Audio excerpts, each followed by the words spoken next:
আর মাত্র কয়েকদিন পরেই জাতীয় সংসদ নির্বাচন। প্রচারণার 2 সপ্তাহেরও কম সময় থাকায় প্রার্থীরা ছুটছেন ভোটারদের দ্বারে দ্বারে। যে যেভাবে পারছেন চেষ্টা চালাচ্ছেন ভোটারদের মন জয়ের। প্রচারণার 8ম দিনে বৃহস্পতিবার শাহবাগে আজিজ সুপারমার্কেটে উঠোন বৈঠক করেন ঢাকা 8 আসনে বিএনপি প্রার্থী মির্জা আব্বাস। এ সময় তিনি বলেন, আগামী নির্বাচন বাংলাদেশের জন্য অত্যন্ত গুরুত্বপূর্ণ। ভোটাধিকার নিশ্চিতে সবাইকে ভোট কেন্দ্রে যাওয়ার আহ্বান জানান তিনি। সোশ্যাল মিডিয়ায়, ইউটিউবে বাংলাদেশ সম্পর্কে, বাংলাদেশের বিরুদ্ধে, বাংলাদেশের ভালো ভালো রাজনৈতিক দলের বিরুদ্ধে যা খুশি তাই বলতেছে। আমি বলবো, আপনাদেরকে অনুরোধ জানাবো, দয়া করে আপনার কারো কথা বিভ্রান্ত হবেন না। আপনি যে সিদ্ধান্ত নেবেন সেটাই সঠিক সিদ্ধান্ত, এবং সঠিক সিদ্ধান্ত প্রয়োগ এবং সংরক্ষণ দায়িত্ব আপনাদের। ঢাকা মেডিকেল, নীলক্ষেত ও হাইকোর্ট এলাকায় নেতাকর্মীদের সাথে নিয়ে মির্জা আব্বাসের পক্ষে প্রচারণা চালান তার স্ত্রী আফরোজা আব্বাস। মির্জা আব্বাসকে জয়ী করতে ভোটারদের সহযোগিতা চান জাতীয়তাবাদী মহিলা দলের সভানেত্রী। কিছু মানুষ বা দল চাইছে যে একটা বিশৃঙ্খলা সৃষ্টি করে ভোটের পরিবেশটাকে নষ্ট করে দিতে, যাতে নির্বাচনটা বানচাল হয়ে যায়। তো সেটা আসলে দেশের জন্য ভালো হবে না। দেশের বাংলাদেশটাকে রক্ষা করার জন্য, দেশের গণতন্ত্র পুনঃপ্রতিষ্ঠার জন্য, আইনের শাসন প্রতিষ্ঠার জন্য, দেশের জনগণকে নিরাপত্তা দেওয়ার জন্য একটি সুষ্ঠু নির্বাচন এই দেশে অবশ্যই একটা জরুরি একটা ব্যাপার। এদিন নিজেদের নির্বাচনী ইশতেহার ঘোষণা করেছেন ঢাকা 12 আসনের প্রার্থীরা। রাজধানীর ফার্মগেটে সহকারী রিটার্নিং কর্মকর্তার আয়োজনে ইশতেহার ঘোষণা অনুষ্ঠানে যোগ দেন এই আসনের সব প্রার্থী।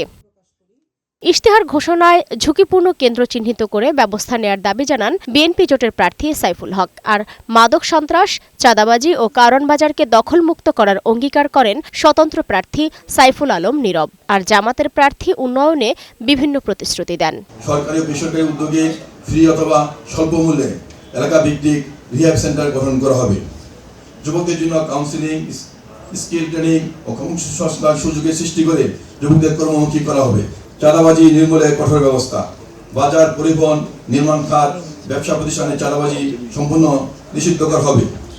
বিশেষ করে কারণ বাজারকে সম্পূর্ণ চাঁদাবাজ মুক্ত করা হবে। চাঁদাবাজের তালিকা প্রকাশ ও দৃষ্টান্তমূলক শাস্তি নিশ্চিত করা হবে। এই বর্ণনাটা বেশ লম্বা, এটা আপনারা বিশেষ বিবেচনার মধ্যে নেন।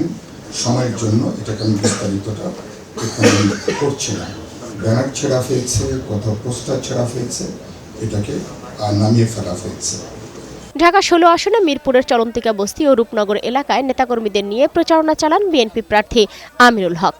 মোহাম্মদপুর বাসস্ট্যান্ড থেকে জুলাই যোদ্ধাদের নিয়ে শোভাযাত্রা করেন ঢাকা 13 আসনে বিএনপি প্রার্থী ববি হাজ্জাজ। প্রতিদ্বন্দ্বী প্রার্থীর বিরুদ্ধে আচরণবিধি লঙ্ঘনের অভিযোগ করেন তিনি। মামুনুল তো কখনো রাজনীতি করেনি।